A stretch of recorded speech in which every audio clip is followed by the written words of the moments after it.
You're listening to the UKC Hunting Ops Podcast, celebrating hunting dog heritage, competition, and community. United Kennel Club has been the hunting dog sports home for coonhounds, beagles, retrievers, pointers, cur, feist, and more for over 125 years.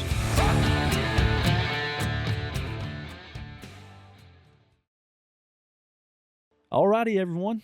Welcome back to the UKC Hunting Ops Podcast. This is Trevor Wade. I'm the Coonhound Program Manager at UKC, and I'm joined today, as always, by the Director of Hunting Ops, Alan Gingrich. What's going on, Alan? Well, it's a good day. I've been looking forward to this one for a while. We put some notes together, and I'm loving the topic today. So I've been looking forward to it for a good while. We got a good guest that I'm glad we got the chance to connect here, and yeah, it's been a good day so far, and I'm ready to dive into it.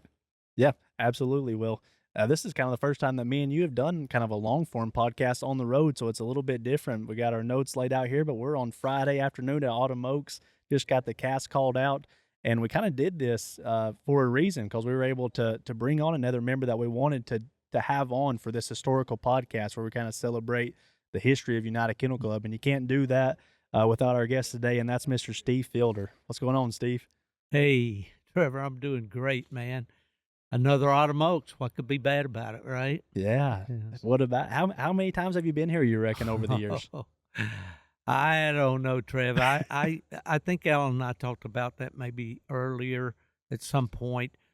I came to Autumn Oaks a few times and hunted in it myself when I was probably living and working in West Virginia or Ohio in a career. I had like a 10-year career in sales before I went to work at UKC. Yeah. So it was probably during that time period, mostly at Greencastle.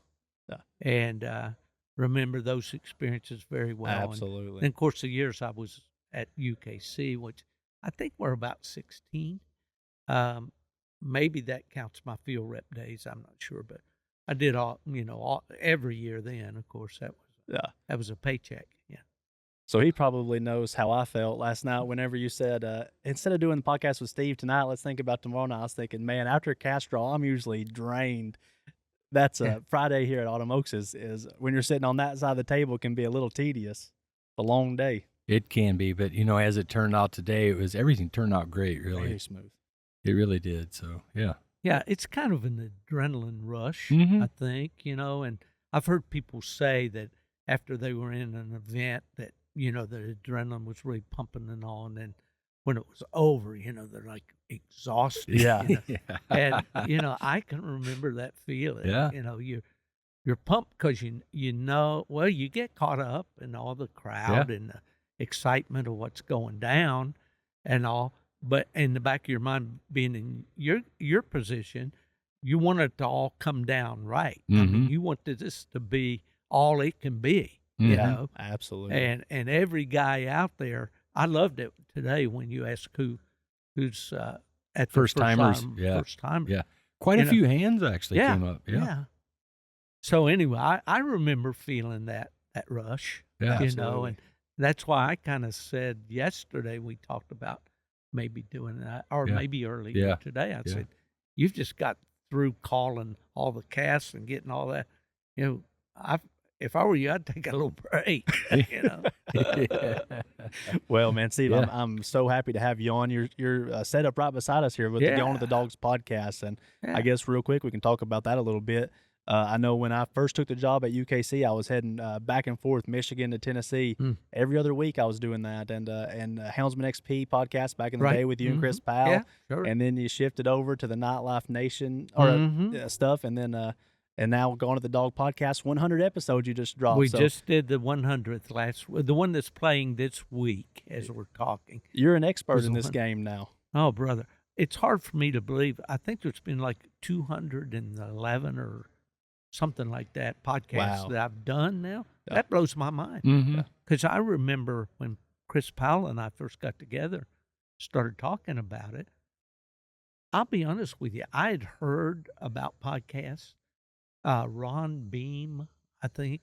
Ron Bain, yeah. Bain. He From called Michigan. me one time and asked me if I'd like to be on a podcast. And I said, yeah, I don't know what that is, but, Yeah. So I was really pretty dumb. And then, Chris was a podcast listener. So he'd been listening to Joe Rogan and Meat Eater and some of these things. And so, he kind of led me into that a little bit, but we were both green as grass. We knew nothing about equipment or, what's an RSS feed? How do we get this thing on the internet and all? So I was a real rookie in those days. Yeah. And I remember sitting on a sofa at the house with the TV tray sitting in front of me with a mic on it, doing my thing, man. But don't want to overpower these answers, but I always thought having a radio show would be the coolest thing. I was going to mention that because I've heard you say that a lot throughout the years. Mention that Ben, this is kind of better than that. It is better. It really is, and you don't have all the hassle. Because, it's one thing to say, oh, man, I'm going to have a radio show, and it's going to be every Sunday night, and I'm going to have all the results of all the events for the weekend. And I'm thinking, you dummy, you're a party of one. Yeah. Who's going to feed you all this information? Yeah. How are you going to get stations to carry your show? Yeah. You're going to get it syndicated? Well, anyway.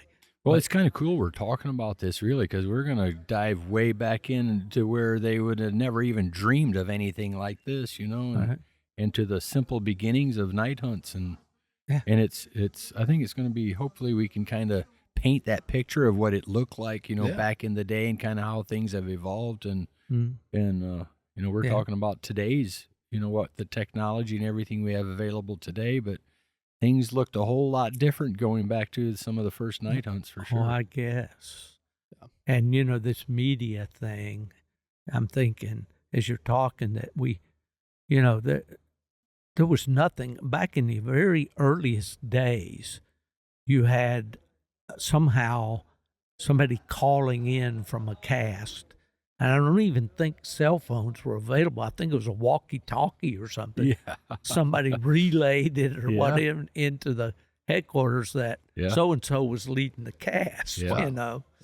And then, from that it progressed. Along came the internet, and we started doing play-by-plays, And, man, I have so many memories of all of that. And just so thankful to have been a part of seeing some of that develop, because back in the days of UKC, when we started having wanted a message for them and all those things, how do you do that? Sure. The internet was so new and all. And so we've come a ways. Yeah, long ways. So.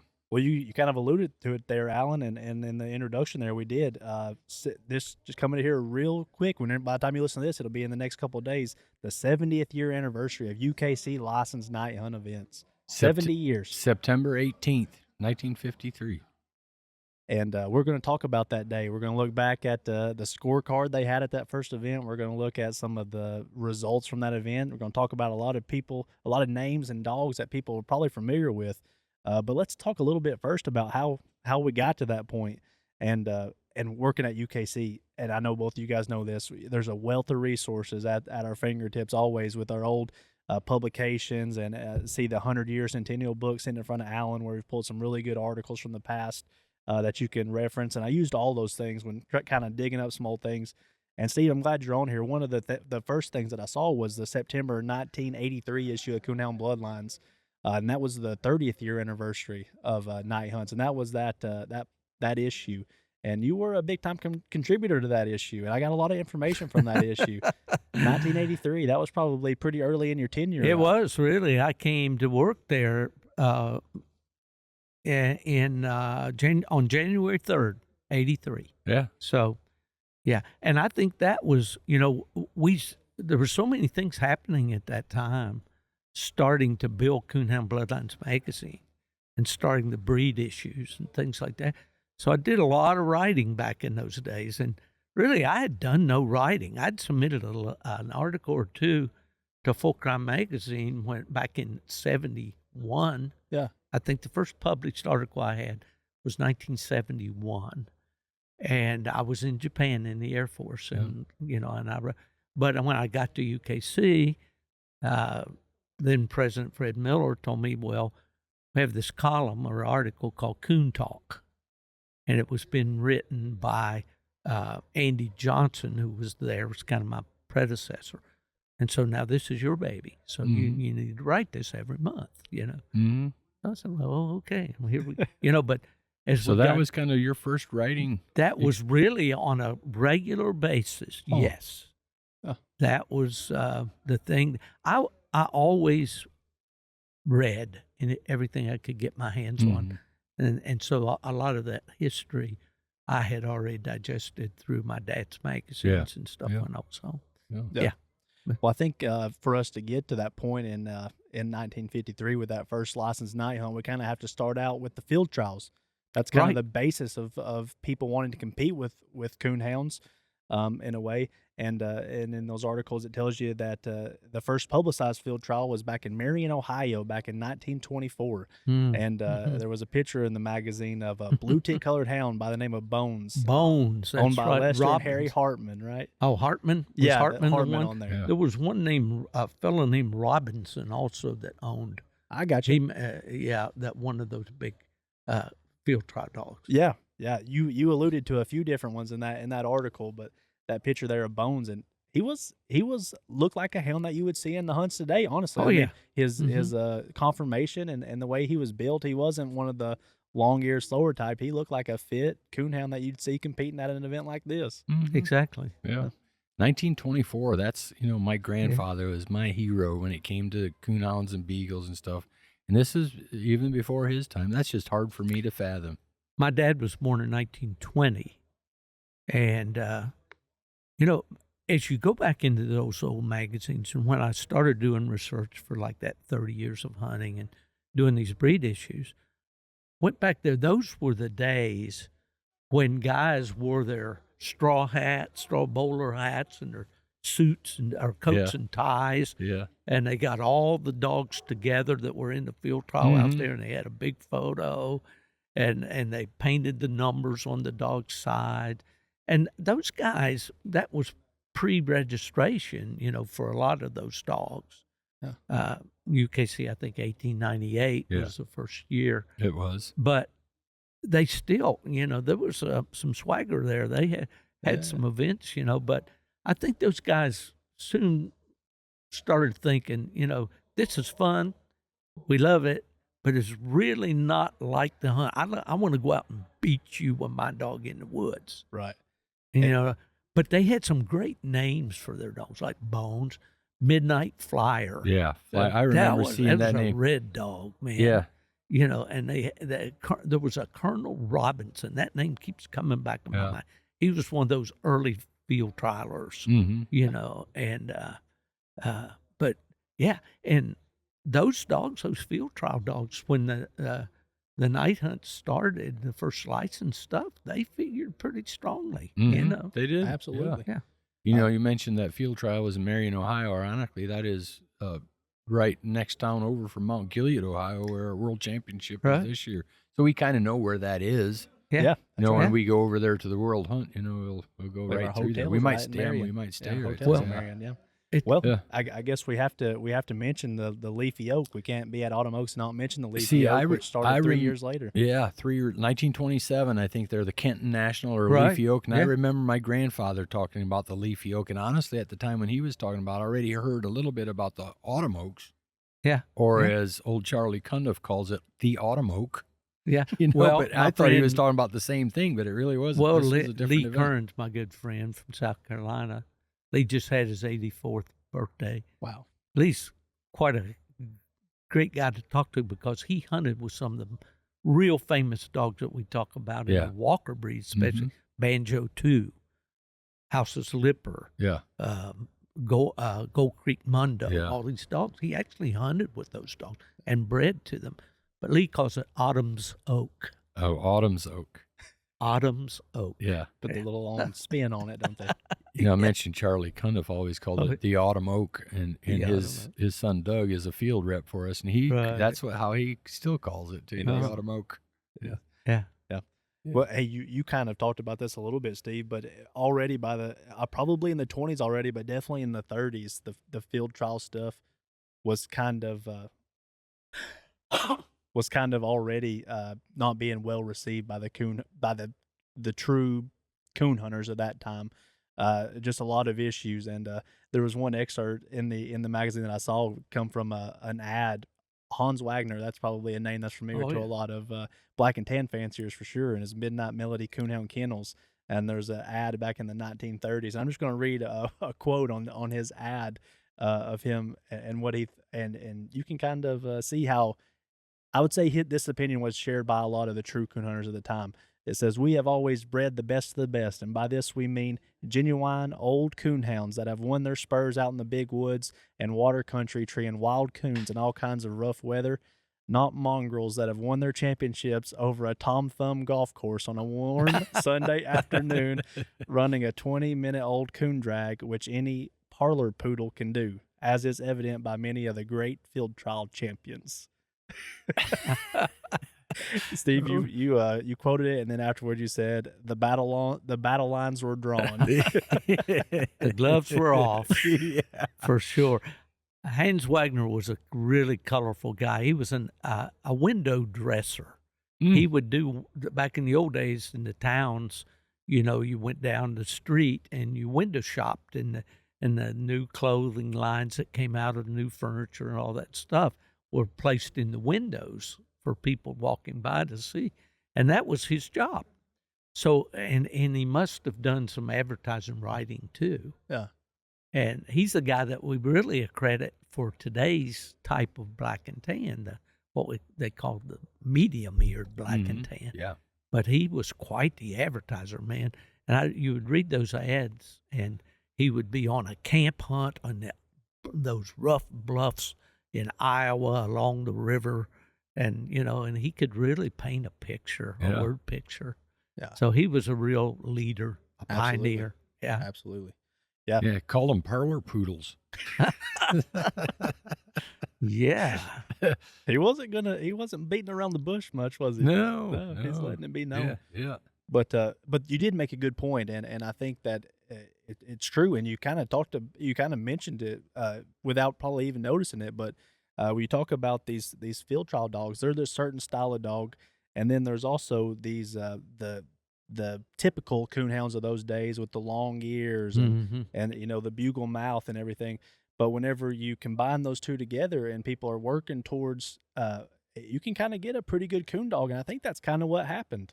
When you're breeding those kind of two things together, you got here. Many coon hunters had the long-eared, bugle-voiced, cold-trailing, walking type of coonhound, and the field trialers had the trimmer-built, racy type of hound that would cover the course in the fastest time. And good commercial breeders at that time were able to meld those two types together, and they were able to have pretty successful lines by doing this. I think that's exactly what happened, because the black and tan, of course, was, the old standard coonhound, and they were called, a lot of them, people called them sky lookers, because they would take a couple steps, they'd smell that coon scent, and they'd stop and throw their head straight toward the moon and let out a big ball, and then they'd, down to the ground they'd go again and make a few more sniffs. But they weren't ambush dogs, were they? No, they weren't. They didn't have many ambush dogs then. Not at all. But those dogs, they kind of progressed with the pioneers, across the country, and the Midwest became a big hotbed for all this field trial activity and all. There was an event called the Transippi. And you'll find that in history. It's a big field trial. There's, and then, of course, the Kenton you mentioned earlier, Kenton National, which was actually the predecessor to the Leafy Oak. Yeah. And then, of course, the good folks at UKC decided that Leafy Oak was more of I may be jumping ahead, but was more of a field trial and water race and all. And we want something for the coon hunters, the guys that want to compete, and I think they had a lot of things going on at the Leafy Oak or the Kenton National. Yeah, no doubt. Yeah, it wasn't a place. It wasn't. Let's put it this way: it wasn't the ideal family vacation. Yeah. Well, we are going to jump ahead a little bit. We've talked about the inception of the field trials. We've gone through the 30s a little bit, but let's get to the mid 1940s, and that's when things really start to pick up. And I'm trying to imagine working for United Kennel Club at this time. You right at this time in 1946, we recognize 3 breeds. UKC does. You got the black and tans, the red bones, and the English. And right here in just a short time frame, you get a few more on board. In 1945, the Tree and Walker Coonhound breed branches from the English Coonhound breed. The Blue Tick Coonhounds branched from the English Coonhounds as well. And then the Plot Hound, your breed of choice, is recognized as a breed in 1946, and that's all happening at once. And while that's going on, there's a real push for a different style of coon hunt at this time. Mm-hmm. And in 1946 is the year there was a meeting and hunt held in Wickliffe, Kentucky, and the history books would tell you that's kind of where the first seed of where today's night hunts come from, was from this meeting. And we've talked about it a little bit. We've talked about the good things that the field trials did for coonhounds and progressing them, but there were also some downsides to it, and a lot of the coonhounds weren't happy because people were kind of going away from coonhounds in these field trials, and they were using more of a sight hound type dog that was more based on speed than any sort of scenting or hunting ability. Yeah. Kind of mixed up dogs with greyhounds, whippets, and dogs like that for trying to build that speed. Speed was probably more important than anything, really, for the most part. Oh yeah, absolutely. And there was a lot of greyhound influence, as you said, Trevor. And I remember the first field trial I went to with my father, and I wrote about it in my book. That we were standing on this hill, and we were standing near the home tree where the dogs would, and they would have to come up over this hill. And then there was like about a 50-yard dash to the home tree. And, these dogs come up over the hill, and they're these greyhound-type dogs. And they're flying, and a lot of them run clear past the tree and all. And in the distance, you can hear this, oh. And I'm listening, and just a little bit, and these other dogs now, they've come back to the tree and they're jumping up and down, and here come these 2 long-eared, old-fashioned black and tans right up over that hill, right on that track, and they're working it. And right into that tree, sit down, throw their heads back in tree, and that was the contrast there. Of the 2 types. Yeah, and you mentioned jumping up on the tree, and a lot of the old pictures you see of dogs treeing, they are up off the ground like that. You see a lot of pictures like that. Yeah, I think it was the type of dog maybe, and they were so excited to see that lure. And back in those days, I think most of them were actually used a live raccoon in a cage, which we don't do now.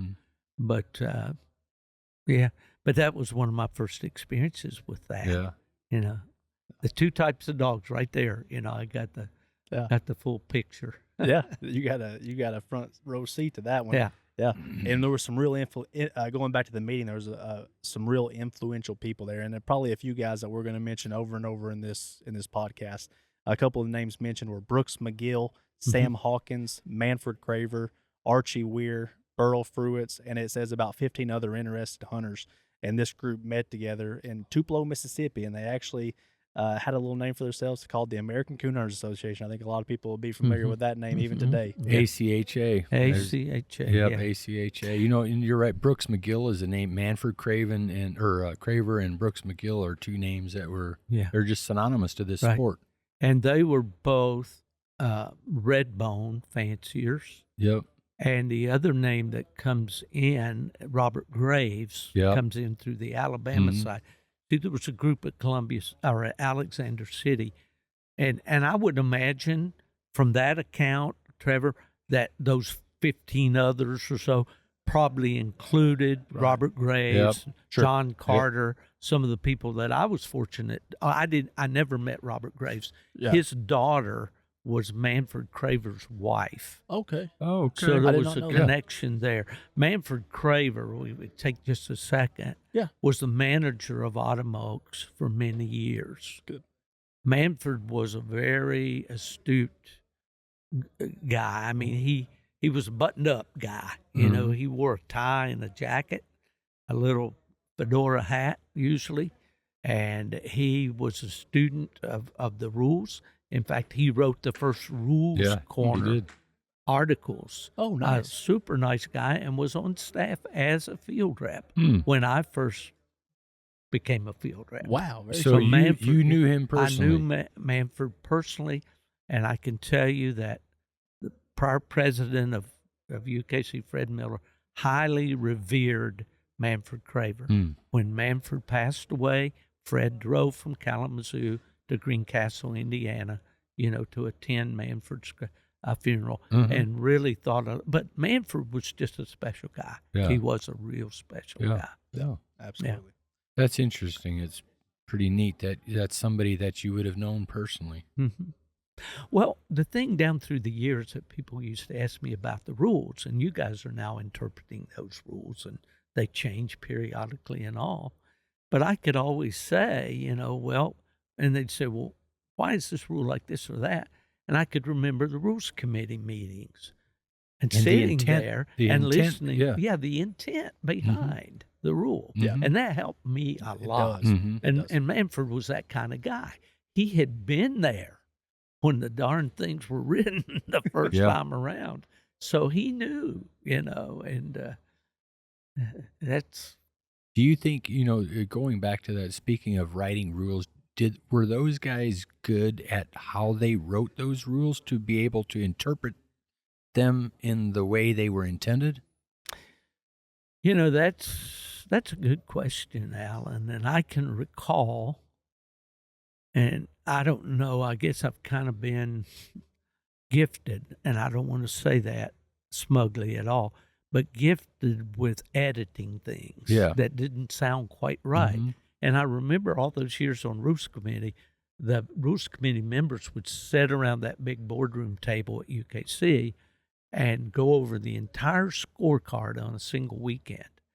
And someone would present a rule change, and they'd throw it out there, and the language would be real tricky. It'd be a lot of unclear meaning and stuff, And so I kind of assumed the role of sitting back and listening to the discussions and all, when everybody had their say, and say, hey, guys, I hear what you're saying. What if you said it this way? Would that make sense? Now, they didn't always agree, but in most cases, they said, yeah, So there was a time when I was at UKC that I went back over the field trial, water race, all those rules, and kind of tried to clear up those vague things, But no, I think they did a pretty good job. They were. Well, I know in today we do kind of pine over things like that to make sure we try to write them in a way that is understood as it was intended. And you do a great job. You do. But you just wonder about when they first wrote those first rules, and that if they came across the way they were intended. But yeah. Well, when I spoke with John Carter, who was part of that. That's somebody that you also met. You went to his house, did you not met him? He was in Alabama? Alabama. Shorter, Alabama, near Montgomery. And through his son-in-law, Ted Johnson, told me, he said, John Carter is my father-in-law. And John participated in the writing of the first set of rules for ACHA. I said, wow, I'd like, and I did meet him at the UKC Winter Classic. They were there in Albany, Georgia. So I was able to arrange on one of my trips to go by there. They invited me to stay over. I stayed 2 days there with them and talked to Mr. Carter at length. Yeah. And he passed it wasn't very long after that, but his mind was very bright, and we talked about that. And he talked about how the rules came to be, the problems they were having with subjective judging, where a judge went out and said, I like this dog best. Yeah. He's the winner. Yeah. So, and he said to me, one thing I always remember, he said, when we came up with that system for the rules to determine who won the cast, then we were on the right track. Yeah. It wasn't up to any handler or any one individual or whatever. The rule. What does the rule say? Yeah. I think we're going to get to that a little. You made some notes, Trevor, about some of that. How some of them, how the first rules were. Just it was very subjective. It was one person's opinion really not a scoring system in place for it. It was more of subjective and somebody's opinion of what was the best dog. But yeah, which was the best hunter, which dog had the best mouth. Yeah.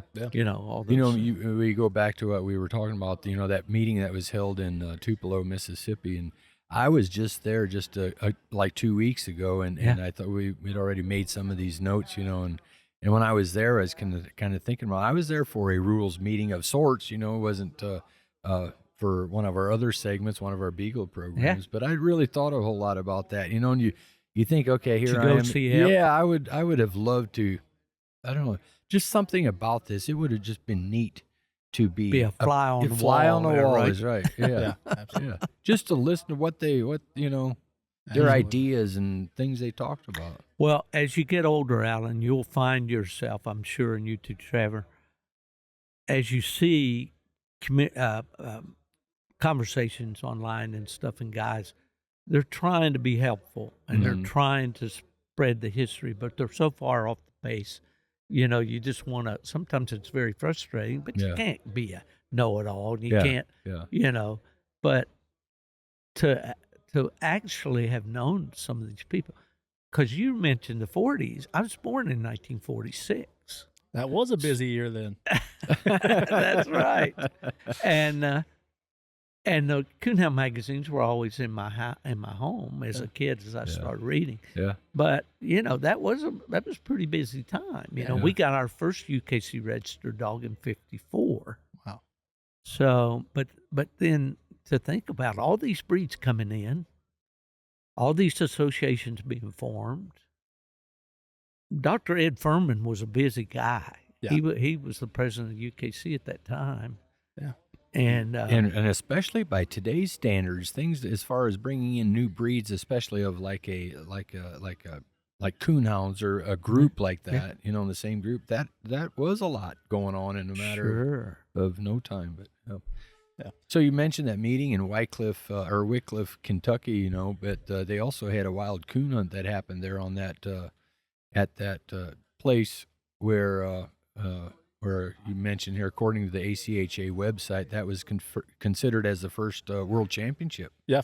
That was in what, 47? 40 it said 1946. 46, yeah. Yeah. And a dog named Kate's Dan, Leroy Campbell, a Redbone, won that first hunt. And it's interesting about the Redbones. We mentioned them earlier about the field trials. They were very dominant in the field trials. And then when the UKC, I'm jumping ahead, I guess, but the first UKC Nite champion was a Redbone. Yeah. So it's that breed, really was in the forefront. Yeah. But going back to what you're saying about the mid-40s there, the Redbone, Black and Tan, and the English were the three breeds. Yeah. Until these others came along. So I guess there was a lot of red dogs around. Absolutely. Yeah. Absolutely. Yeah. And after that first one there, you talked about the one in Kentucky there. There were a few other hunts in Columbus, Ohio in 1947 and Jackson, Mississippi in 1948. Yeah. And you talked about it a little bit, but there was a lot of issues with these first night hunts. They were a step forward from the field trials, I think the hunters thought, but there were still some issues. And the biggest issue was that there were no points or rules to base anything off of. Yeah. The non-hunting judge was going out there, usually with a cast of 4 dogs, similar to today, and without ever having heard these dogs, trying to figure out which dog was the best. They never laid eye on these dogs. Yeah, let's talk about that for a minute. Can you imagine? So I'm judging a cast of dogs, and I'm a non-hunting judge, and what I say is going to go here. My opinion is going to be best. But really think about it. If I'm hearing your dogs for the first time, I might not even know whose dog it is. How long does it take to figure out whose dog is who and what dog is what? Right. And then I can't imagine how I'm going to really do a good job of figuring out what the best dog is here. Yeah, and how do you have any? And maybe they hunted all night. I'm not sure how long they hunted here. Probably at least 3 hours, maybe 4. Yeah, you would think, because the first night hunts, were at least 3-4 hours long. But yeah. That's it's kind of mind blowing. And what if one of the handlers didn't agree? We now have some pretty specific rules. Do you imagine written they out. didn't agree? Yeah, and here it is wide open as that was. Which funny you mentioned, says right here that the biggest issue that came up of these first hunts is you couldn't get judges after the first few because they were just tired of, They of beat all them the down. backlash they got. Probably a lot Yeah. of one-timers. Yeah, I guarantee Yeah, it. one and done. Yeah. Not doing that again. Oh, man. And to bring up Manfred Craver again, there Yeah. was a little bit of a write-up that he made talking about an event that he attended at Leafy Oak National. And here's his quote here. It says, "My Lindy Flyer was in the final cast with another Redbone and 2 walkers. There were no rules, no points. My Redbone Lindy struck and trailed and treed 2 coons by herself. One of the walkers was not in on the coon until after we were at the tree. He never opened on the track, and I'm not even sure if he even treed. The other 2 didn't come in at all. My Redbone was 9 years old and a reasonably close hunter, and the walker stayed out of sight. There were not other tracks struck, nothing else treed, and I lost." The judge Oh, well. said he liked the way the walker got around through the woods better than mine did. No other explanation was given. And can you imagine the guy saying, "I'm good. Okay." Yeah. That'd be a pretty tough pill to It swallow. would be, I wouldn't it? Tree 2 coons, and Yeah. just because another dog stayed out of sight a little more. Yeah, I don't know. Yeah. It'd be pretty tough. I guess, yeah. The thing Liked comes, how he barked around in there, I guess. Yeah. it comes to mind to me, if guys have ever been on a cast with somebody that absolutely did not know the rules at all, Mm-hmm. a novice or whatever. Mm-hmm. And I can remember a situation back home at our club in West Virginia. A fellow was hunting in his first hunt, and his dog did tree a coon, but he never struck the dog. He never treated the dog. He didn't do anything in accordance with the rules, but his dog treated the coon. So he was highly irate that he didn't win the cast. Sure. And you tried to explain to them, this is why you didn't win. They don't want to hear that. The bottom line is my dog treated a coon, so therefore he's a winner. Yours didn't, and therefore he's the loser. And where would we be without rules? Mm-hmm. Yeah.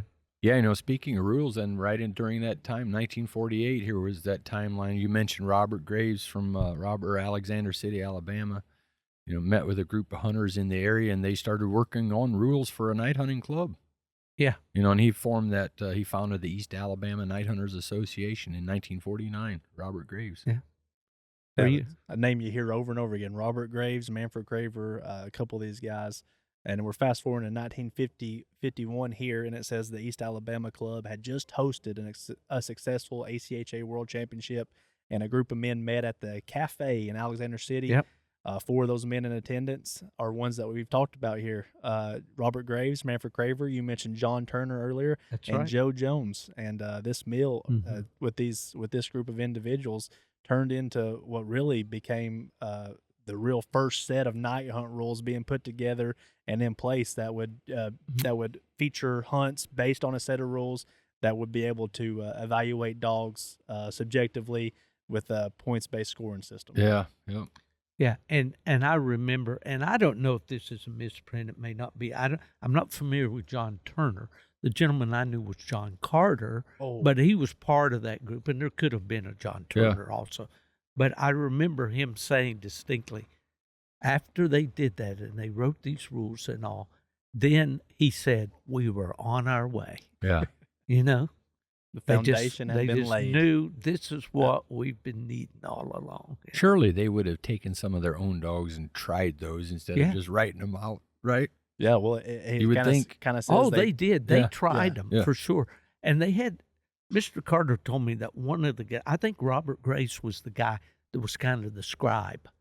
When they'd come up with these rules and everything, he was the guy that kind of put sense to it, put it on paper, made it work, Mhm.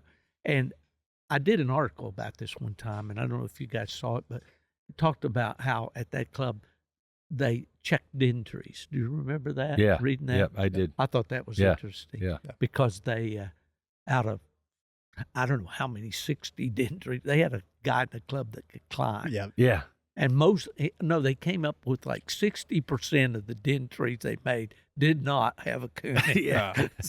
Us coon hunters do not want to hear that. No. And there's another story about that. I don't know if you want to hear, but the club at Millstead, Illinois, one time conducted an in-depth study Mhm. on weather conditions, wind, barometric pressure, moon, how many dogs were in the cast and all that. And, so the clubs back in those early days were quite active. And, but anyway, that's just an aside there. I guess. Yeah, so it notes here, they worked on worked on a new set of rules and everything to evaluate dogs on a points-based scoring system, but they would implement a rule, then go to the field and hunt to test and see if they needed modified and such. And then it goes on to say, that in that fall or in the fall of that year, Robert then sent a copy of the rules they had compiled to Manfred Craver. There you go. Yep. Manfred and Charles Nugent. That's Charlie another name Nugent, great guy, here. red bone guy. Yeah, knew him back in the day. See, so did I. Great. Now this is kind of where Trevor and I were talking about when I saw this name Charles Nugent, and I knew he was involved early on, but he was a officer of the Red Bone Association. He was actually the one that really talked me into accepting a position in office as in the Red Bone Association. Yeah. And I didn't want to. I was pretty young at the time. I was in my mid-20s, and I felt I was too young. But I remember he took me off to the side, and he was also from Greencastle, I think, in that area, so. Cloverdale or Greencastle. Mm-hmm. I forget his wife's name, but I still remember that where we were when he kind of took me off to the side and encouraged me to do it. But yeah, that was Charles Nugent. Well, hats off to Charlie. Yeah, he did a good job. Well, yeah, I just and he was. I don't know how old he was, but I would say probably in his 80s at that time already. Right.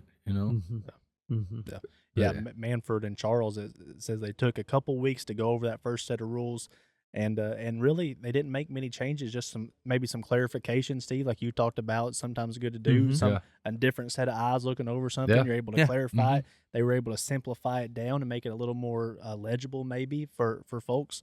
And that first version of the rules that they kind of made public, 11 rules, featured 573 words on the back of an 8.5 by 11 sheet of paper. The other side was the scorecard, and on the other side was the rules. Similar to what we have today. Those days. Yeah. I kind of compared it to what the scorecard looks like this year. We have a new scorecard for 2023 with our new rules that went into effect this year. And ours are now 14 by 11 and has just shy of 3,500 words on the back of it. So there's been some extra verbiage put on there. I see. But let's see. It says there were immediate results as entries went up in earnest, and of course we talked about it earlier. Judges became a lot easier to find now that there were actually some rules to go by and not just a free for all. Yeah. But during these times, we talked a lot about what was going on the ACHA side of it in these first night hunts. But at this time, UKC wasn't just idle; they had kind of been tied with the National Coonhounds Association.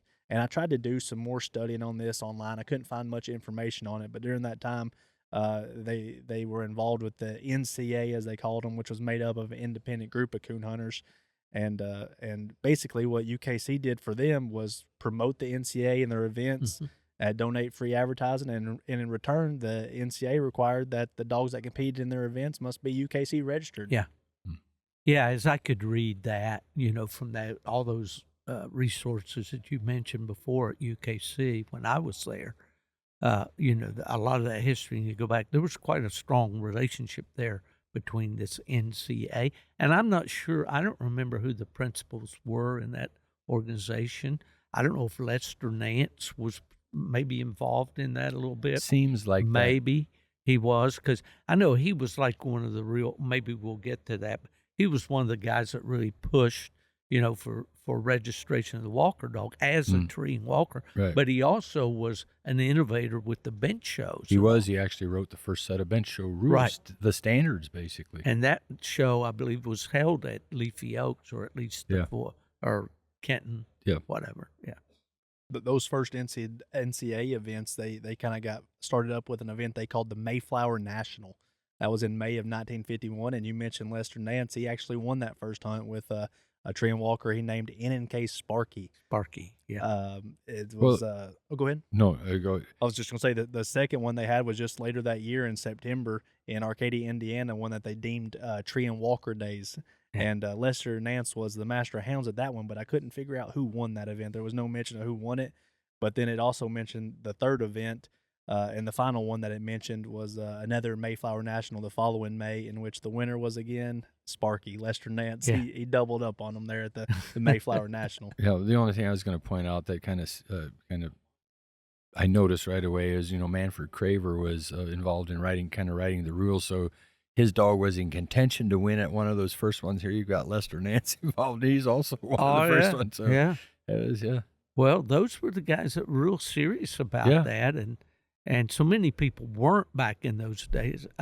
You know, a lot of grade dogs at the hunts, non-registered dogs, and it took a while, for UKC to convince these people that there was value in a registered dog. But when those trophies started showing up, and guys started going to these events and coming back, because back in the day, a 12-inch night hunt trophy won by your dog was a big deal. Right. It was a big deal. Yeah. And I think that's, and then the magazines and so forth, the pictures would come out. Guys said, It's a lot of pride. They a lot of pride in those days. Yep. Absolutely. Yep. Kind of during these same times, we keep mentioning the same people, but can you imagine Dr. Furman in those days probably getting his ear bent quite often that, we have these associations now, you're relying on NCA to put on these events, but there was a lot of people that just wanted UKC to put on their own UKC last night hunt.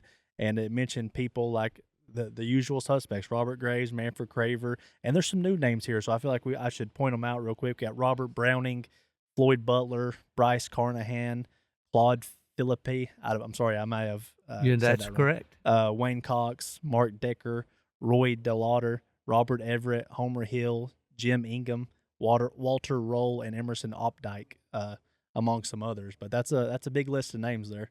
Well, almost all of those names are people that I met personally when I was young. Floyd Butler being one of them. Floyd Butler, he was the secretary of eventually the ACHA, I believe. But he's the one that held that first event in Ingraham, Illinois. Just past Robert Browning. Yeah. Robert was in Ohio. Used to be a field rep as well. He was a black and tan fancier.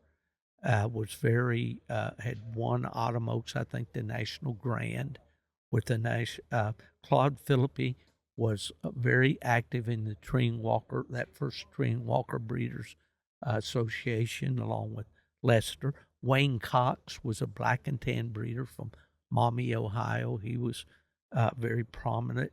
The Mark Decker, I don't remember exactly. Robert Everett, I remember him. Homer Hill. Well, Jim Ingram was a black and tan fancier. I remember him well. And Emerson Opdyke was also a very prominent person back in those sort of days. Yeah. I mean, I can't say I was bosom buddies with those guys, but I met them and shook their hand. That's cool. So I still have in my office there at my desk, I have a copy of the first license that was issued to that club, the Ingram Club, and it was Floyd Butler had signed off on that.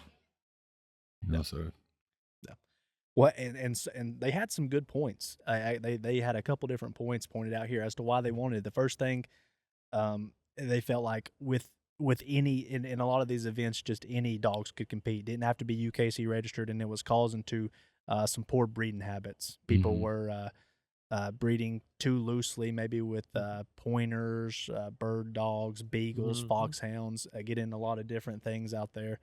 And it was having the biggest effect that a lot of people were seeing were in their breed of choice. A lot like red bone. For if you make a cross and it came out red, you'd be able to single register it as a red bone, and there was a lot of different influences in there. We talked about how dominant red bones were at the time, and those influences probably didn't help the breed that was already doing well. Maybe, I don't know, but they were seeing some negative effects from that. Hunters wanted night hunts by UKC where their hounds' ancestors had already been registered, some for almost 50 years at this point already. They wanted to compete against other purebred dogs, maybe other dogs of their breed, and they wanted the chance to earn points and championships in hunts. And I think those are all pretty fair points and points of concern. Yeah. And that's what built UKC was, out of that desire of those coon hunters to have some kind of an organization, some kind of a source where they could get recognition. Long time ago, said that if I had any epitaph on my tombstone, it would be recognition is the name of the game. Yeah. I think the guys have always wanted that recognition. That's what you guys do so well right here, to be able on Sunday morning to walk up here in front of a crowd of my peers and all and say, man, I am the national champion. It's huge. It's bigger than money. It's bigger than anything else. Yeah, so with all those people kind of in his ear, there were a lot of meetings going on through late 1952 and early 1953, and I think we're kind of getting towards the time frame now where we're just 70 years out now, so we're about to see some things happen now, and it talks about some of the people who had the strongest urge, and that Dr. Furman was really listening to a lot, and that's Robert Graves and Manfred Craver, and the things that they kept telling him is that you don't need to work, you need to work on getting the events scheduled and everything, but you don't need to work on getting a whole nother set of rules. We already have those. Let's just use the ACHA rules. They're new to people anyways. If they have to learn a whole nother set, it's just going to cause issues. And it actually worked. The UKC decided to use that first set that had dropped for their own licensed events. Sure. Yeah. If it ain't broke, yeah, and don't fix it. when we look at those rules today, we think, wow. Yeah. I remember there at the office, I'm sure you've seen it, we had out in the display case, we had a picture of that scorecard for a long time. You see the same pictures you see in the first 100 years of UKC, that publication they put out, but it's sure. Yeah, it's pretty interesting to see some of those first rules. Yeah. Do we want to talk about the scorecard right now? Yeah. I'm kind of looking at it here, and it's completely, I mean, it's way different than the one you'd see today, where basically you were just tallying, striking tree points for whatever reason and scoring them based on what the dog does. There's a lot more that goes in consideration here, and instead of kind of 25, 50, 75, 100, there's it's a obedience, kind of an accumulation of points by things that not only the dog does, but the handler does. Yeah. So what is that handler obedience in the handler? What is 5 points? I think it's there? the way the dog handled, on leash, and did the dog come when the handler called him, and or just basic fundamental obedience. Yeah. And voice hound or hound voice, the voice, they gauge the voice. Yeah. So the judge, well, there was a point system here of sorts where they could. I don't know if the dog was an obedient handler. In other words, he handled well. I guess he got 5 points. Yeah. But maybe what if he was so-so? Did he get 2 points? I don't know. I don't know. But then it goes into that's where clarification of the rule. How many words did they have? Yeah. Well, we already got a question on the card. Let's take it back to the master hounds. How well the fencing did the dog handle fences? Watering. Well? Yeah. There's a lot of cool things on here. Dogs got points based on a false trail, false tree, 15 points on babbling. They got a certain amount of points for not only treeing, but holding the tree. Yeah. That was a thing then. It's a really neat scorecard, and I think probably whenever we post this podcast on our social media platforms, maybe we'll be able to post a picture of this old scorecard for people to reference and look at, because it is really cool to see this. It would be a hoot to go out and try to conduct a cast under these rules. I wonder what you'd come up with. I don't know. It would be interesting. Talking about holding tree, which we still have that today, but you just don't see that much. Even I think, from when I first started, you just don't see dogs leaving trees like you did back then. No. In today's world. Yeah, that's part of the evolution of the dogs, because back in the day, getting a tree dog that would stay treed was a big deal. Well, that's, like my grandfather, he hunted with 2 dogs. One was basically a track dog, and the other was a tree dog. Yeah. And that was the case a lot of times. Absolutely. And going back, since my tenure at UKC, I always like to listen to or ask the old guys, what it was like back in the day as compared to today. And we won't get into that, but, a lot of them say they, think they were better back then for whatever reason. But I remember I talked to Mr. Rafe, the English guy, John Rafe. and I remember it really kind of stuck to me what he talked about then. He said it had huge numbers, but if you got to remember, in those times with the huge numbers, having a dog that would tree and stay treed was huge back in those days, because he said you would compete against dogs that might, in a 3-hour hunt, might never make a tree or stay treed. Yeah. And to Pretty think, amazing. yeah. Well, that was people that just enjoyed being out with the dogs, Right. apparently, that would tolerate that kind of dog. Yeah. Why would I drive to a hunt somewhere knowing that I had that kind of dog? Yeah. Did I have hopes that he would learn from the other dog? Yeah, Maybe it was and a my trainer. grandfather passed away, a good number of years ago, and I wish I could have that conversation with him today. How one would run the track and another one the tree. What happened to the track dog? What was it doing when the other one was treeing? Was it out looking for another track, or was it just milling around, or what did they do? I don't know. Yeah. But going back to this scorecard from the Ingraham, Illinois, 1953, that first wild coon hunt. That's and then it does have the rules written on it as well.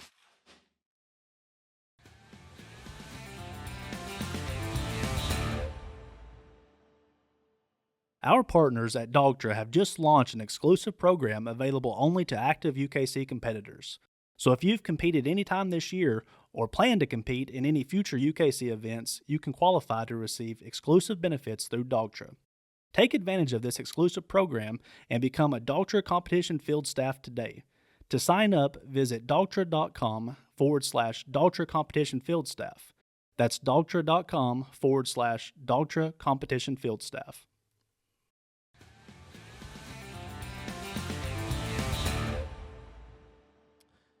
All right, so middle of the year here, it looks like they're finally ready. June 6, 1953 was the first UKC licensed wild coon hunt that was held in Defiance, Ohio. But this one was more what we would call a pilot event now, kind of testing the rules that were kind of temporary. But UKC points were awarded there, but on kind of a pilot level. And the winning dog, Giles Tuck, a plot hound owned by Claire Giles of Springfield, Ohio, won that first trial UKC licensed coonhound event. Yeah, that's kind of amazing to me. Back in those days, in those early days, the plots figured very prominently, and it was pretty amazing that they did, because they weren't long out of the mountains of North Carolina when guys like Dale Brandenburger and different ones, Mr. Patton from Iowa and all, went and got these bear dogs out of the mountains and brought them to the Midwest and started hunting coons with them. But they did have a treeing instinct, I guess. But then to think, back then the red bones and plots, which now, usually in sheer numbers, they're on the bottom of the heap as far as, the other breeds. But yeah, to absolutely. me, that was pretty amazing that they figured that well, early on. And they weren't through yet, were they? They weren't. I do want to mention an excerpt from the 1953 July-August issue of Bloodlines. They're talking about, it looks like to me, looking at a couple of they used to kind of do a write-up with some of these first events, and it kind of is cool to look at. And the little write-up with this event, these points are scored on the basis of the dog to produce under actual hunting conditions out in the woods and fields. This is where real coonhounds are made and where they are judged on their ability as real trailers and tree dogs. They are on their own here. We do not see any whippets or greyhounds leading the pack by eyesight and noise. No, it is here that blood, breeding, and training tell the story of the true hound. And I think it holds up today. In some of the other programs and segments out there with different dog events, and I don't know which ones specifically. I'm not going to call any of them out, but coon hounds and I think a night hunt event, it stays pretty pure to what coon hunters want at the end of the day. And I think usually the scoring system in place usually figures out who the best coon hound was on that night. Obviously not 100% of the time, but I think the rules in place and the way it's set up, we usually get the best dog at the end of the night. to figure out who had the best coon dog that night. Certainly designed for that to be the goal of it. Oh, absolutely. Yeah, and again, you got to commend these guys for having that kind of vision and a desire, to let's do something that really tells us who had the best dog. We like to brag, and if the dog, our name's on the collar, then that makes it a special dog. But who really did have the best dog here? Well, the rules say that old Joe was the best dog. He treated 2 coons. The other dogs only treated 1. Yeah. Frank was just running around out there. Yeah. So, yeah. He might have barked more, but Flyer treated more coons. Absolutely. Flyer would have been a winner with these rules. Yeah. And then the big day happened. September 18th and 19th, 1953, the first official UKC licensed night hunt. Ingraham, Illinois. We talked about it a little bit. We've got the scorecard they use there. You talk about having the license there framed up at your desk. We got the results here in front of us. It happened. It finally happened. It says it was widely advertised. Yeah. Can I mention I was 7 years old? 7 years old. I'm not ashamed of my age. Yeah, I wish I were younger, but I never really thought about that until lately. But man, I came along right when all these things really started popping. You were born into it. You didn't have a chance. Hey, you guys mentioned Floyd Butler a little bit, but he was a huge force in getting this hunt in Ingraham, and he should be commended for that. Putting on the first official UKC licensed night hunt over that weekend. 33 total entries that weekend. And we got a list of 29 of them. We don't have all 33. But what I thought was interesting, and we talked about how the points were, it's kind of not kind of a cast score system, really, as much as it is an accumulation of points as you go based on a bunch of different factors and variables. And it would take the entire weekend into account. The winners from this first event would have had to do good in both casts to win this entire event. It took both nights into account. Yeah. Yeah. And it's interesting there, that they hunted for 3 nights, and it was that's how they determined their winner and an accumulative score. And I'll plug this in. I pulled this. We had I forget the little game we had for youth nationals several years ago, where I used to kind of before you came along. This was one of my questions for. I had a choice of answers, and how many points the first dog or the winning dog scored at the first ever UKC hunt. Was it 225, or was it 450, or was it 675, or was it 3,850? Well, nobody got that. No. A lot of points. Yeah, it is. That's a lot of points. You're alluding here to our first ever winner. Yeah. First place champion Overbeck's Lucky, owned by Elwood Overbeck of Jackson, Mississippi. 3,850 points over the weekend. And second place, we might as well go ahead and say it before we look at the full results here. Brandenburger's Big Lucky, another plot hound, 2 plots, first and second. Lucky was owned by Carl Brandenburger of Millstadt, Indiana. Had a total of 3,749, so it was pretty close. Pretty close, for 3 nights of hunting, Yeah. Actually, Dale Brandenburger. Yeah. But something a little aside here. Did you notice that both winners, the first 2 dogs' names were Lucky? I guess I didn't notice that till right now. Wow. I guess guys were pretty intuitive. They said, let's name this one Lucky. He's going to make the history books. Yeah, that would have been Dale Brandenburg. Yeah, Dale. And they were brothers. Carl and Dale were brothers. So you're close. Yeah. Close. Yeah. But it says the magazine, a bunch of coonhound enthusiasts would be surprised at how many of the winners we would recognize from that first weekend. And just going through some of the top 10 here, we talked about Elwood Overbeck. There's Dale Brandenburger, James Merchant's mentioned on here. There's Lester Nance, Junior Gibson, Floyd Butler. A lot of names on here that would be very historic in the history of coon hunting. Yeah, all these were about a good generation ahead of me. But I would have so loved to have hunted or competed against guys like a James Merchant. They say he was just a fierce competitor. Oh yeah, and and maybe I wouldn't have liked James. I don't know. Probably not, because James was very competitive, and in the early days, he was the guy, one of those guys that kind of grasped the bull by the horns and said, this is a game, that I'm going to play with gusto, and he has a dog that ends up winning that other world. But there was no UKC World Championship at that time, you know, and so he won the ACHA World Championship 3 times in 4 years with a dog called Merchant's Bally. So, you know, that created a spark in a lot of guys that wanted to do that, you know. And couple just looking at the breed breakdown from this first event, I got a good chuckle looking at it here. The leading breed, so only 29 of the 33 are listed, but I think we can paint a pretty good picture of what it looked like at the event. 8 red dogs, they led the way. Second was black and tans with 7. 6 blue ticks were in attendance. 4 English hounds. 2 tree and walkers, only 2 tree and walkers, and 2 plots, it says. First and second. They did pretty good. Yeah. They did. The few, the proud. Yeah. Yeah. Well, that's the thing, you know. Before registration, the walkers were not, you know, they were foxhounds, basically. Mm-hmm. They were. And it wasn't long after, you know, Motley in Missouri was one of the innovators, and Lester Nance and those guys, and they came along with, they had these dogs that would tree, and they started to breed them, you know, but that pendulum really swung far to the right or left, whatever. Yeah.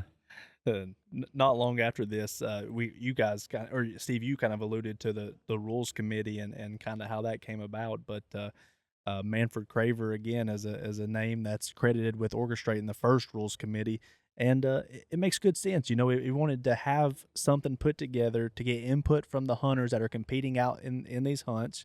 You know, I say it all the time when people are talking about rule input and say, well, why doesn't UKC just change the rule if they think it should be like that way? We like to give the hunters that are out competing in it. I can't remember the last time I competed in a night hunt. You're out there actively competing in the hunt. What are you seeing? I'd like to hear some firsthand feedback on that. And Manfred was probably ahead of his time in thinking that way, that the hunters should have a huge say in it because they're the ones out actively competing in it.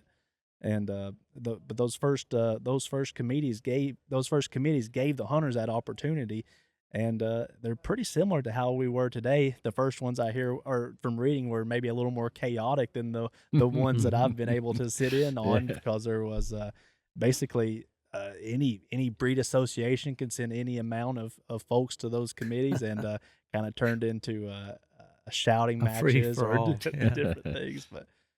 Well, as you're talking there and you mentioned Manfred, and having remembered Manfred about the man, I think of words organization, absolutely. A very organized individual. Integrity, I think, without question. Presentation, you know, he wanted it done right, and how it was presented was very important. So, you know, our sport, it's very fortunate to have leaders like that. I'm thinking back, this goes way back, to the framers of the Articles of Government that we live under today in our country. Where would we be without the Thomas Jeffersons and the Benjamin Franklins and all those people that were great orators, but they were great thinkers. And you know, I think it was Franklin or maybe that said, you know, here's the document, but you'll lose it if you don't take care of it. Yeah. Well, I think that's the way these guys were, and I can speak for you know, Manfred. He was definitely that kind of guy. Yeah. I think it takes a special kind of person, and I don't know if there's a lot of people that can see that something's wrong and think that something needs to be done or changed or improved, but it takes a special person to come and tell you how to improve it, or have some special ideas on how to, and not be afraid to put their opinion out there, and not be afraid for people to scoff at it or maybe shoot it down at first. But during this time, we've mentioned a lot of people who weren't afraid to kind of put their neck out there and have some inventive ideas, and look what it's led to. Yeah. Well, you mentioned a great point, and I'm going to assume your roles, guys. When you interpret the rules, don't you feel a great responsibility of saying, look, you know, you get that letter or email or that phone call, and you're the guy that needs to to say thus and so, okay? There's a lot of responsibility with that because I don't want to put something out there that 10 guys are coming right back. But, Steve, you missed it because it's this and it's that and it's that, and you didn't think about this or that. Right. So there's a lot of introspective thinking, and you guys' heads are nodding. Yeah, no, you're We talk about that a lot. we do. Yeah. And I think the average guy out there, as I say at the forks of the creek, probably doesn't think about that a lot. Yeah. They say, well, they want the answer, but those answers there's a lot of thought that goes into those answers. Yeah. And I think that's and Manford would be if you had 10 guys in a room, you'd probably pick Manford to be the guy that thought most about that and put the most thought into his answer. Mm-hmm. Right. So. Yeah. Mm-hmm. Yeah. No, you're 100% right about that, and we do talk about that a whole lot today still, and it is highly very important. Yeah, it sure is. I get a lot of obviously we get a lot of rules questions. It's probably always been like that, but even today, I like to just take my time when answering them because you're right, and giving an official interpretation it's a lot of pressure when you're writing the Coonhound Advisor column, and it's an extension of the rule book. Every month you have to write an extension of the rule book. That's a lot of pressure to make sure you don't mess up, and I go over that with Alan. We have a lot of in-depth discussions on different rules and how people could interpret them and look back at past articles and advisor columns and everything. And we've had some pretty lengthy discussions on different rules and the consequences that can come from just making one wrong interpretation. Yeah. Yep. We might be jumping the gun here when we talk about that, but another thing I find interesting is going back and reading some of those rule interpretations and a lot of the rules from way back and what they wrote, and how many of those we still have that same exact rule and the interpretation has remained for all these years. Yeah. I find that very interesting. But I'm kind of jumping the gun here, I guess, but we're talking about rules. I love talking about rules though. Well, I think we're all rules junkies. Yeah. I'm a rules animal. Yeah. When people say, "Oh well, what difference does it make?" I said, "The rule says." Yeah. And that it's the rule. Mm-hmm. I mean, why do we have rules if we're not going to follow them? Mm-hmm. And so I've always been a very rules oriented guy, and maybe to a fault, but I'm And thinking the occupation that you've had, and you have as well, Alan. It's you have to be. Mm-hmm. You have to be. Well, yeah, absolutely. Yeah. Absolutely. Yeah. Well, I guess we can kind of wrap up that there. I mean, we were talking about the rules committees, the early ones, and of course, being as they were, they kind of made some changes, and the rules committee not long afterwards looked a lot like they did today, where only the chartered breed associations were in attendance, only 2 members per association was allowed in, and that's how we still do it to this day. It is the same as we did it last year, right over there in the expo hall. So. Yeah. But as much as things have changed, we've talked about it a lot. We gave a lot of credit to the folks back there that did it, and I'm just trying to think of what it would be like today if there wasn't those people who were progressive in their thoughts, like we've talked about.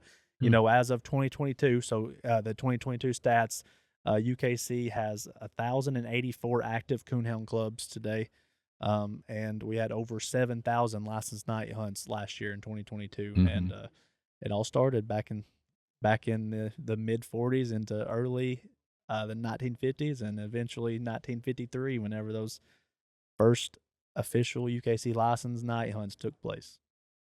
And I was trying to think back. I didn't want to. I put this in here, but 70 years. Wow, I was trying to put that into perspective for myself because I'm born in '90, so I'm still in the mindset like that's real close, but it's not anymore. That's 33 years back, but.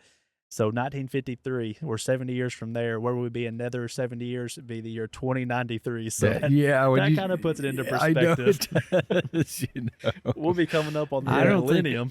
I don't think I'll make the next 70. Those guys might be talking about that guy named Steve Fielder. Absolutely. I've heard my grandpa talking about him. Absolutely, they will. I always said, as I worked down through the years, sometimes you're so busy and you think you have so much responsibility and everything. And And, pride can enter in a little bit. Oh, they're going to miss me when I'm gone. Yeah. And say, no, in 2 weeks. Who was that bald-headed guy that used to be down there in that office in the corner? Who was he? Yeah. Well, we certainly, like you mentioned here in your notes, we certainly owe those pioneers a lot, pioneers of this night hunt game, and Yeah. and it's interesting to go back and kind of look at the history of some of that stuff, how it all came about, but and then there's a whole lot more that has transpired, since then. You were involved in a lot of that, but you also have some fun quotes here. I thought they were pretty interesting. We got to read those. Fred Moran, we all know Fred Moran, and I'll just say we're sitting here recording this at Autumn Oaks, so this is the first year that we didn't actually put an application in the Mac Coonhound Bloodlines for an entry. I don't know if you noticed that or not, Steve. I did not. But we did get one mailed-in entry, and that was from Mr. Fred Moran. Fred. He didn't How know what to about do. it? He didn't know how else to enter. He just refuses to let go. He wrote it up on a sheet of paper and he mailed it in. We got his dog entered. We did. Awesome. But so one of the quotes is from Fred Moran here that we have here, and he says, "The first hunt I ever went to was in Prospect, Pennsylvania, in 1957. They had 12 registered dogs and 46 grade dogs. Times sure have changed." Yep. They have. Absolutely. And then, go ahead. No, go ahead, Steve. I would just to put a punctuation mark on that. I looked at the crowd here today, or tonight. You had altogether over 500 entries on Friday night. Fred remembers back in '57, they had 12 registered dogs. Yeah. 12 registered. Yeah. That's a long ways. Yeah. Yeah. Another point where you can compare the two, you talked about them being happy with a 12-inch trophy. The winner this weekend is going to end up with an Owens dog box, thermal imaging monocular, a Dogtra Pathfinder 2, and who would have known all that stuff would have came about over the past 70 years. Yeah. My goodness, what that looks like now compared to them. But there was another fun quote here, and kind of just it kind of puts into perspective how far the Tree and Walker breed has came in these years since its infancy back in the early 50s to where it is now, where it kind of dominates the competition scene on the night hunt side, at least. And it says, and this was not an article by a competing breed. This is what at the end of the magazine, what the Tree and Walker Association put it back there in regards to these first couple night hunts. And that was in 1953 Bloodlines, right? Yeah, November, December 1953 Bloodlines. It says, "The Walker breed is rather slow to pick up. We all hope to see this breed make progress in 1954. The breed is held back by a few, and this always places a limit on any breed. However, the change will soon be cut, and the breed will come out from under the thumb and go ahead on its own merits. At least this is the report given to me at a recent meeting." So I am hopeful. Yeah. How about that? Well, back in the day, people kind of expressed their thoughts in the writing, in the magazines, and in the articles, and it was almost like a letter from back home. Somebody, they kind of had that way of explaining things. But so if you were writing in a magazine, you just kind of wrote what you thought about it, and people chose to either accept or not, know that. But yeah, we kind of covered the history of it, the early days of it, and there's a whole lot in between then and now, that's happened.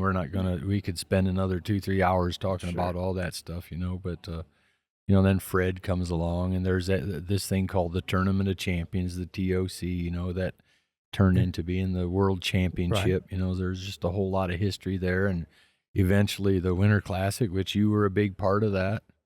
Yeah. And can you speak on that a little bit while we have you here? What was that like, getting that? What was all the idea and the thought process of a Winter Classic? Well, as you know, that of course you're very much involved now with the Grand American. Mm-hmm.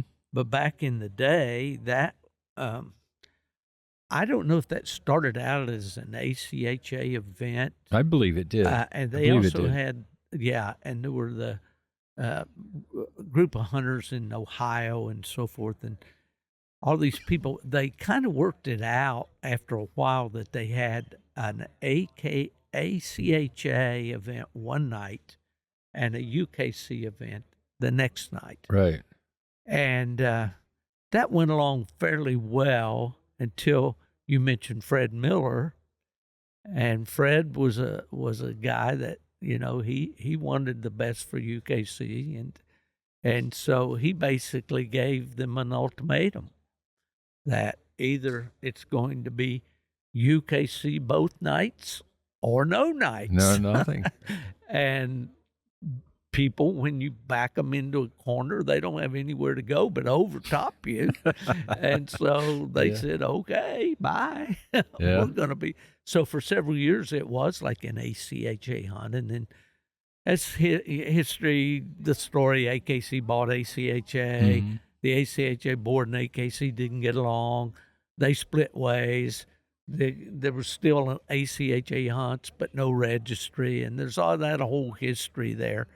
But it came back around, to be a UKC in time. But we, during that time that it was being run by another registry, we knew how successful the Grand American was, and we wanted to have a UKC presence in the Southeast, mm-hmm. which is a very strong coon hunting area, So we talked about that. And the idea was that we were going to we didn't want to compete on the same weekend, but we were going to put an event for our people, mm-hmm. our UKC people, down in the South. So, and I've mentioned this several times, Fred Miller and I were on 9 airplanes in 2 days looking at fairgrounds, okay? I can remember we went to Macon, Georgia. We went to Perry, Georgia. The big fairgrounds, a great big, huge thing. Yeah. But they wanted everybody to park out in the parking lot and walk in to the fairground. Coon hunters like to park around, tie their dogs on the tailgate.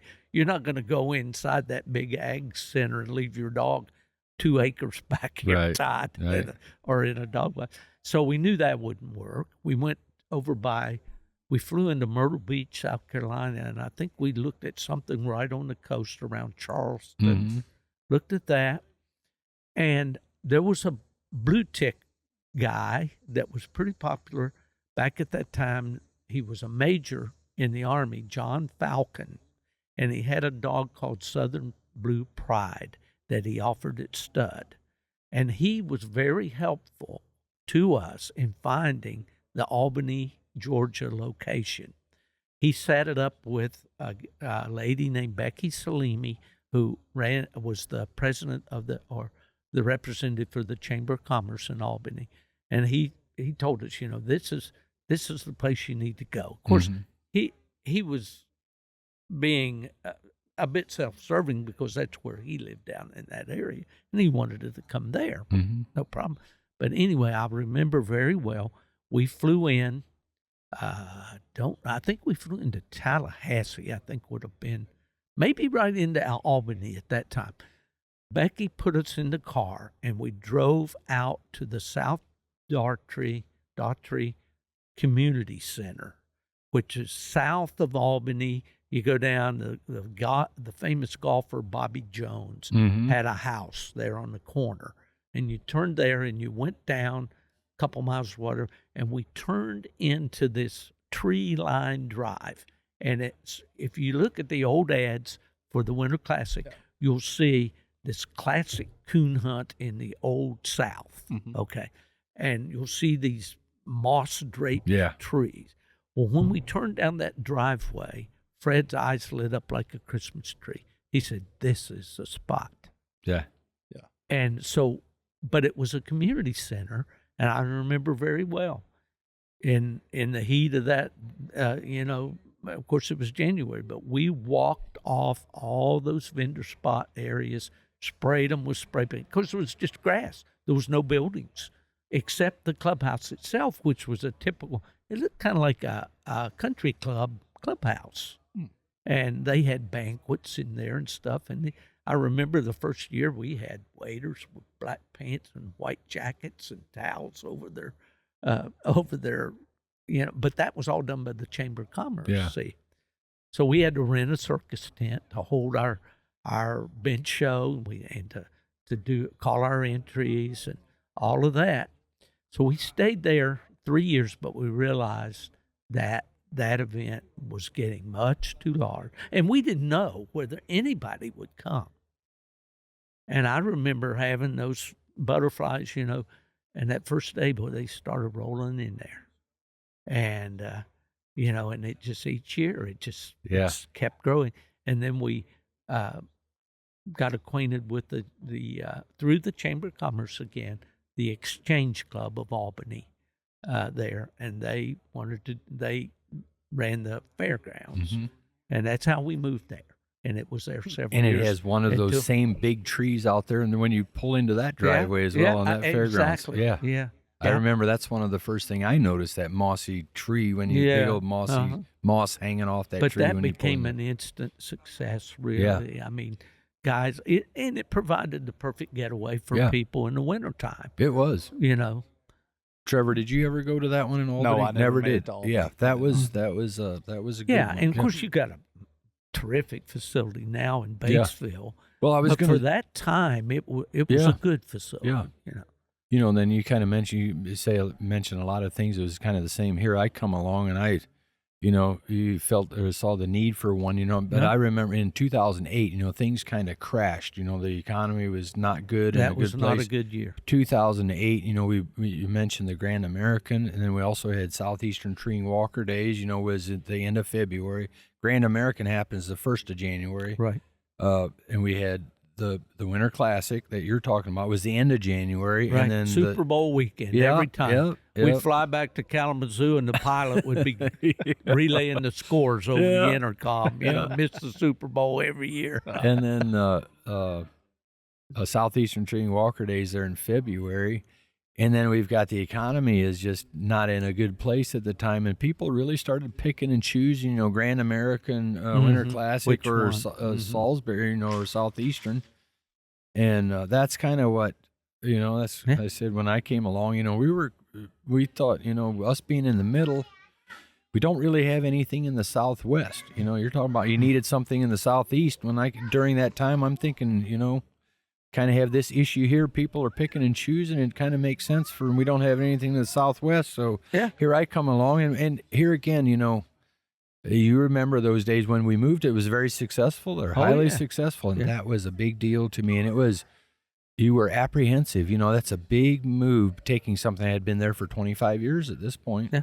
Mm-hmm. But we did a lot of the same things. I made a couple trips, one time by myself and maybe with one of the others. And later on, Todd and I made another trip to look at several locations in the further west, southwest, and we eventually landed in Batesville, but that was, it was a huge change, and we took a lot of criticism over it, but it was the same way for me. You're messing with an event that was so successful for so long, and you make such a big move. You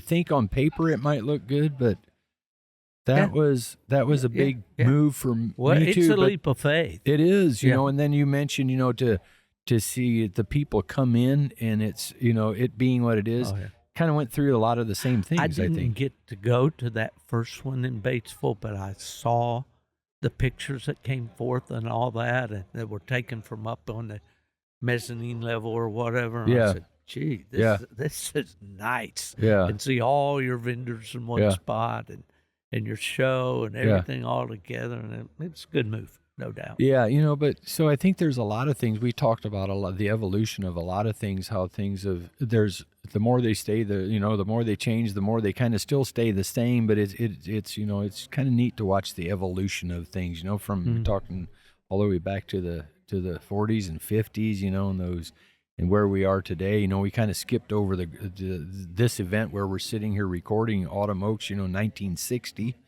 and I'm sure you talked a little bit about it in the onset, some of your experiences, but where it is now, and we mentioned the TOC became the World Championship. Now we also have the Tournament of Champions that we kind of stole that name from Fred Miller back in the day. Good name. And yours was a lot more successful than his was. I don't know, but it's there's just another evolution of that's really come a long ways. So yeah. Well, I think like we talked about, it takes people who aren't afraid to take risk, and that's how we've progressed the sport to where we are today. And Still going 70 years later. UKC events were still going strong here in Richmond, Indiana at our 64th Autumn Oaks. Absolutely. Yeah. And I think the crowds are every year since COVID that Yeah. Right. they're larger and larger. And there's been a lot of carbon life forms on this fairgrounds just today. Yeah. I've been out there So- walking around. I have a question for you, Steve. I know we'll probably wrap this up here in a minute, but I have a question for you. In your tenure at UKC, what would you feel like? I'm sure you have something. What do you consider as your biggest accomplishments in terms of being in terms of being involved in the sport and the betterment of the sport or improving on the sport? Do you have something? I do. I think, immediately I think of the growth and success of Coonhound Bloodlines magazine during that period of time, where when I came in during that time. Yes, when I came in, and I don't take all the credit for this, but I was fortunate to be able to play a part. We had 3,000 subscribers when the other two Coonhound magazines had about. Cooner had 29,000, Fulcry had 30. I looked at those numbers a lot, and to see how we were able to grow Coonhound Bloodlines. That was and I ultimately, became the editor. Right. My favorite job was your job, being in the field office. I loved that most. But that was great. I see the Winter Classic as an important milestone. I see. And it didn't carry through, but one of the things that I was really fond of and enjoyed a lot was the American Heritage Hunt when we did that with the Western theme and the rodeo parade and all of that. Those are very fond memories for me. And I think the very first UKC World Championship bench show up in your neck of the woods at Columbia City, Indiana in 1985. Right. That was a big rush for me. Yeah. And to see the RQEs progress, because back in the day we started a Century Club where if a field rep entered 100 dogs or more in an RQE, he got a plaque, and we did a presentation at the World Hunt. And that there would be a dozen or more of those given away every year, So those are fond memories. I don't think I could say a major accomplishment except that, I think the PR effort really improved at UKC during that time, because Dr. Furman was more of a kind of back in the background kind of guy, really, in the crowds and all, untouchable kind of. And kind of the opposite of Fred was kind of the opposite of that. Yeah, probably. Fred always, from the get-go, he was at every breed association meeting and all that. I used to feel a little self-conscious because he'd make me go right into those board meetings. I said, those guys don't want it. In fact, it was my association, the Plot Association. They said, no, nobody's going to be in here but our directors. And there was a pushback on that. Yeah. But that's a tough one, Alan. I can only say all my years at UKC were enjoyable. I mean, they really were.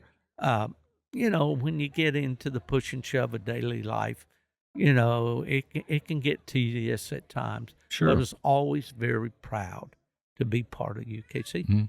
And I'm still proud to be able to come here and that you guys let me sit down with you and talk about that. But I can't name what I would think is a major accomplishment. I do appreciate the growth of the World Hunt.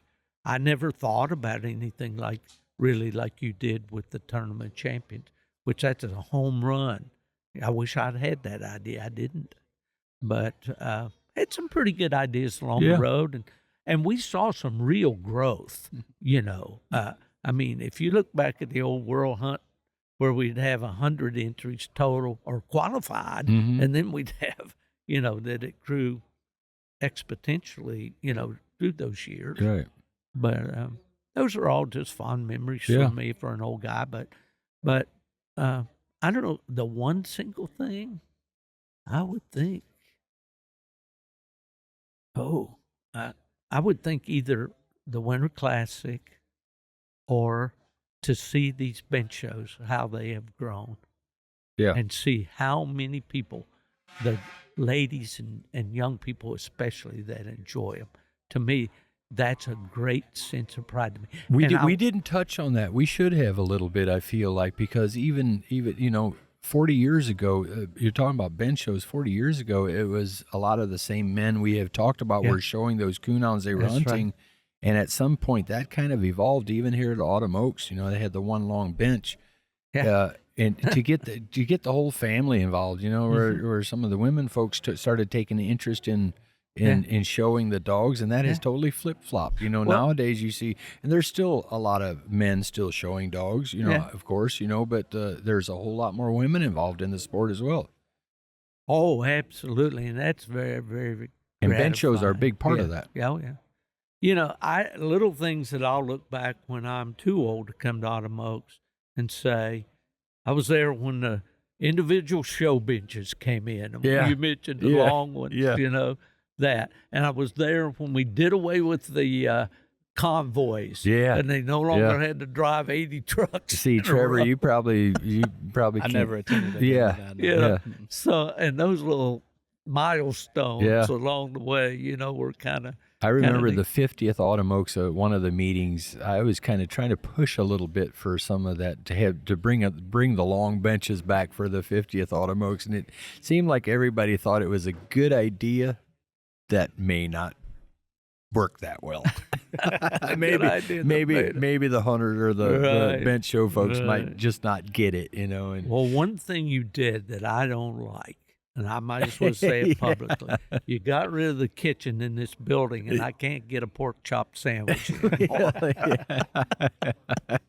Well, other than that, I'm pretty happy with what's old Benny Green, he was having a hard time getting all the help he needed in there. But a lot of things have changed, and sometimes you think, I don't know. Sometimes I think there's things that worked, 20, 30 years ago that just don't work anymore today. That's and sometimes vice versa. Some things that didn't work 10 years ago, they work now. Well, it's interesting how things kind of happen like that or work out like that. Yeah, there's a discussion nationally about history and how is it important, or should we just destroy our history and forget about it and go, no, we learn from that history. That's why I've always loved history. Yeah. I love to look back. I love the old things. I love log cabins. I love old spinning wheels and plows and all those things. But the things we learned, do we want to go back to that? No. But it's important to know how those people got things done, and they had a work ethic, and they were innovative, and they thought. They were thinkers and all that. And that applies still today. I don't think that will ever get old. I really don't. Yeah, it's. I feel like I kind of came along in kind of a in between, if you will, in between era, so to speak. Now here we get Trevor comes along, and I see him doing good things at UKC, and one of the things that he has brought, as from the younger generation, I feel like is just the internet, and posting things, and taking advantage of some of those platforms and do them as well as he does, to get information out to the masses, and vitally important today. Yeah, absolutely. And good. Yeah. It's just different, and it's, but it's good conversation. Yeah. Good conversation. I really enjoyed it. And we talked a lot about a lot of people who had major influences on coon hunting and progressing it through the years. And I think both of you guys will be mentioned in that conversation as the years progress. You guys have both had major impacts. You're both too humble when you're here talking about it, but you guys have both had major impacts on a lot of hunters' lives, and still got a long ways to go. And I feel blessed. It's humbling sitting here with two guys who are so well respected in the sport, and I appreciate the opportunity to sit down with both of you. I hope you both know that. So. Well, I do, and that comes right back at you, fella, because when I look at young guys, I can't talk, young guys like yourself that are so bright and so full of energy and so, articulate and all that, I feel very comfortable to know that the sport I've loved all my life, virtually all my life, is in real good hands. Well, I think you can probably relate, Steve, to having been so involved and directly involved, like I have also been that it is important for us, for those that come behind us, to have that same passion for it, and that they, that they. Oh yeah, I hope that they will. You're right. I hope right. that they really feel when they come through this door, this is my place. Yeah. I belong here. Mm-hmm. These are my peeps. Yeah. And I love it. And I do, and not just us. There's a whole lot of folks behind the scenes, hunters, and we talked about the James Merchants, the Manfred Cravers, and the Robert Graves, and all those. There's a whole lot of those folks out there still today, even though they might not sit in our seats, but they're a very influential part of the evolution of this sport. I used to try at times when I was still involved in standing before a crowd of hunters before event, and I would try, without being mushy about it, I'd try to say to those guys, hey, I owe so very much to you guys. That's, I owe my livelihood for all those years. My son was educated by coon hunters, by their contributions to our company. So many things in my life I would not have experienced, financially and mentally and socially and all that I owe to those guys that were sitting on these bleachers today. That's right. Yeah. And I've always felt that very strongly. Not always, they probably didn't always, when things didn't go just exactly the way they wanted it, and I had to bow up a little bit and say, well, it's chapter and verse, boys. That's what the rules say. Yeah. But still, down deep in my heart, I was very, very grateful for the opportunities that I had. I know you guys feel that too. Well, I certainly do, and I know we, the old guys, talk about the good old days, and I have my good old days as well, but I'm sure just like here at Autumn Oaks, there's some of those folks that raised their hand today that said that it's their first time at Autumn Oaks, These are the good old days for some of those folks too, and the younger crowd too, So. I talk to people on the West Coast and all that their dream is to get out here. Yeah. And they'd say, well, the duties of life right now, kids, school, yada, yada, can't make it right now. But my goal is to come to Autumn Oaks. Yeah. So, good stuff.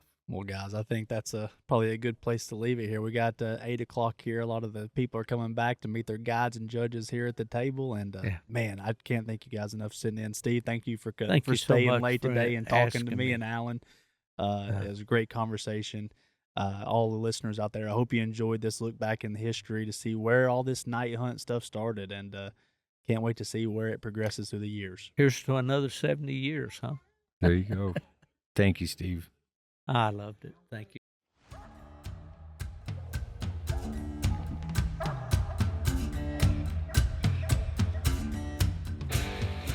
Thank you for listening to the UKC Hunting Ops Podcast. Be sure to give us a follow so you don't miss any of our new episodes or content.